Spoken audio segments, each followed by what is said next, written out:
ora Fante, così, non per farmi i cavoli tuoi, ma non senti terribilmente caldo? Cioè, mi rendo conto che tu sei fatta di carta, che la carta magari non percepisce caldo, freddo, ma ci sono tipo 40 gradi e guardarti con la sciarpa, il cappello, il cappotto, ti assicuro che mi fa sudare. Cioè, mi basta guardarti. Un vestitino, una cosa più estiva, no? No, ok, vediamo che mi sta chiamando. Pronto, oi? Cosa? Ah, ti sei spaccato il quadro? Ah, crepato. Mm. Vabbè, tranquilla, arrivo subito. Tranquilla, tranquilla, arrivo io. Ok, ciao, ciao, ciao. L'ho fatto di nuovo. Dobbiamo fare qualcosa. Ciao ragazzi, ciao ragazze, bentornati sul canale. Io sono Marina, per chi non mi conoscesse, e questo è un canale d'arte. Vi ho promesso che sarebbe stato un canale d'arte diverso e che vi avrei svelato tanti di quei segreti che ho imparato nel tempo. Ebbene, oggi ve ne svelerò proprio uno. E adesso possiamo anche riaccendere il microfono. Lasciate che io vi descriva la situazione. State lavorando a un quadro che ci sta circa un'eternità ad asciugare, non si sa bene per quale motivo, e quando finalmente si è asciugato, vi avvicinate al film pittorico e scoprite che si è crepato. Crepato, spaccato, come vogliamo definirlo. Non sono un'indovina, ma scommetto che la parte che si è spaccata è o contiene al suo interno bianco di zinco. Come lo so? Non è magia, è scienza. E oggi vi spiegherò che cosa è successo. Il bianco di zinco, insieme al bianco di titanio, è sicuramente uno dei colori più diffusi e più utilizzati in pittura, nella pittura a olio in particolare, perché, a dispetto degli altri bianchi, è conosciuto per la sua capacità di trasparenza. Spesso infatti viene utilizzato mischiato ad altri colori per schiarirli, ad esempio, senza che sia troppo pregnante all'interno della sfumatura, come invece potrebbe essere l'utilizzo del bianco di titanio, che è noto per la sua coprenza. Ma non tutti forse sanno che il bianco di zinco è un colore relativamente nuovo. Entra nella produzione industriale solo nel 1780 e nel 1834 entra nella gamma dei colori ad acquerello grazie a niente poco di meno che Winsor e Newton. E nel 1850 sostituirà quasi esclusivamente, quasi totalmente, la bianca all'interno della gamma dei colori a olio.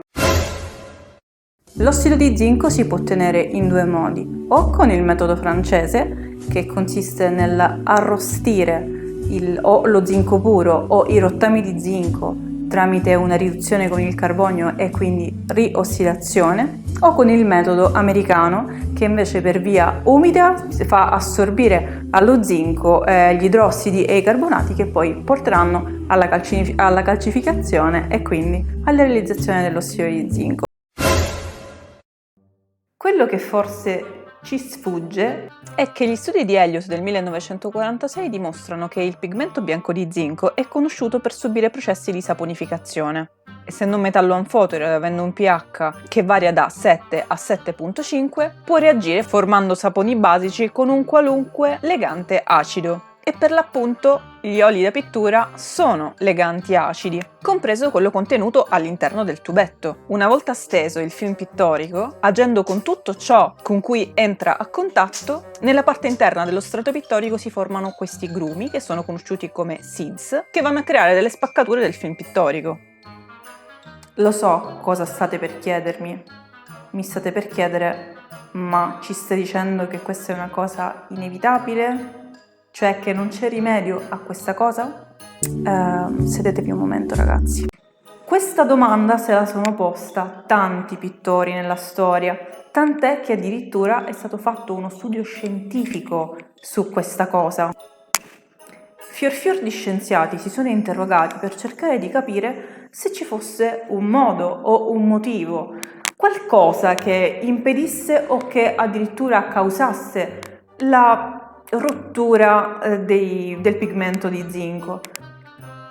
hanno messo a confronto diversi tipi di bianco di zinco. Hanno preso la My Mary Artisti, la Lefranc fini ed extra fini e la Mussini, proprio per provare se a differenza di qualità cambiava, o appunto a differenza di casa di produzione, cambiava l'effetto sul bianco di zinco.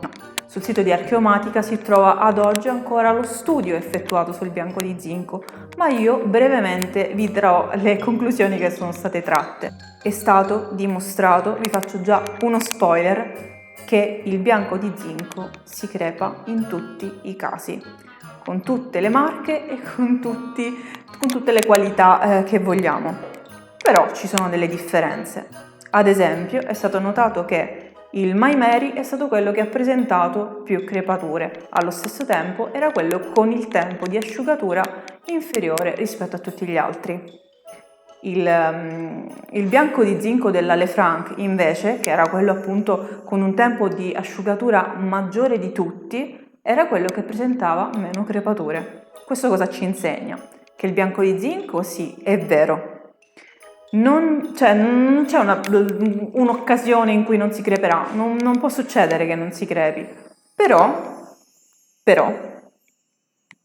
se non lo forziamo nell'asciugatura utilizzando medium, facendogli avere magari uno sbalzo termico eccessivo, ma abbiamo cura del suo tempo naturale di asciugatura, otterremo meno crepe. E qui parte la seconda domanda. Quindi non lo dobbiamo utilizzare? Quindi prendiamo il nostro bianco di zinco e lo lanciamo dalla finestra? Ma no, l'importante, come tutto in pittura e tutto in chimica, è essere consapevoli di quello che stiamo utilizzando. In questo caso, se noi utilizziamo con consapevolezza un colore che sappiamo che si creperà, sapremo anche in quale occasioni sceglierlo. Per esempio, se posso darvi il mio parere personale, io lo utilizzerei in piccole quantità, non lo mescolerei ad altri colori e lo utilizzerei ad esempio per l'ultimo strato, per dare dei ritocchi, oppure per creare delle texture particolari all'interno di un dipinto. Ad esempio, ho un vaso bianco o un vaso che comunque ha un punto di luce molto intenso. Il fatto che il bianco mi si crepi in quel caso non è un male, perché potrebbe darmi un effetto anticato interessante. E quindi voi direte, però il bianco di zinco abbiamo detto che è conosciuto proprio perché è un colore molto trasparente che non va a intaccare il colore con cui lo mescoliamo se vogliamo appunto schierirne uno piuttosto che un altro. Però, perché dobbiamo schierirlo?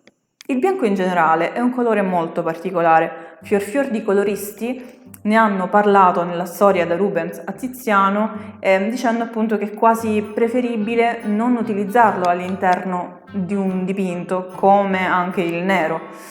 Questo però forse è una di quelle informazioni che è molto meno conosciuta, quella del bianco rispetto al nero. Probabilmente pensavate che è una di quelle cose che vale soltanto per gli acquerelli. In realtà i grandi pittori escludono il bianco e il nero puri molto spesso dalle loro pitture. Questo perché? Perché il bianco, quando va a mescolarsi con altri colori, ne fa perdere brillantezza. Anche per questo motivo Le Brun lo aveva anche lui scacciato dai suoi dipinti. E quindi voi direte, sì, ok, ma allora come faccio se non mischio il bianco agli altri colori? Ragazzi, vi pare che nella storia non ci sia un dato pittore, uno specifico pittore, che in sostanza non abbia trovato la soluzione a tutto, sebbene secoli e secoli fa? E secondo voi quello stesso pittore non ha trovato una soluzione anche a questo? Io credo che non esisterà mai un genio più grande di Leonardo da Vinci. Sempre a quei colori che tu vuoi abbiano bellezza, preparerai prima il campo candidissimo. E questo dico dei colori che sono trasparenti, perché quelli che non sono trasparenti non giova campo chiaro. E l'esempio di questo insegnano i colori dei vetri, i quali, quando sono interposti infra l'occhio e l'aria luminosa, si mostrano di eccellente bellezza, il che far non possono, avendo dentro a sé l'aria tenebrosa e altra oscurità. Quindi, diamo una mano di bianco o di titanio, ad esempio, o di un altro colore più chiaro, perché ricordiamoci che i colori hanno tutti un potere diverso, specialmente quando stanno alla base di una pittura, e andiamo di velature. La cosa più importante nella pittura a olio è conoscere il potere della trasparenza e la trasparenza di ogni colore. Infatti, per rendere luminoso, acceso e schiarire un colore, basterà dargli un fondo bianco e velarlo con un colore trasparente nella sua purezza. In tutti i tubetti c'è un quadratino. Lo vedete? Qua è segnato per metà, qua è segnato in nero e ad alcuni hanno proprio il quadratino completamente bianco. Più bianco c'è in questi quadratini, più un colore è trasparente. Questo è mediamente trasparente, questo non lo è per niente. Per oggi è tutto, spero che il video vi sia piaciuto, che vi sia stato utile, che finalmente abbiate una risposta che vi metta un po' l'anima in pace e non vi faccia più sbagliare in futuro. Per il resto io vi saluto, vi invito a iscrivervi al canale e attivare la campanellina delle notifiche, a lasciare un like di supporto al canale e a condividere il video se pensate che possa essere utile a qualcuno che conoscete.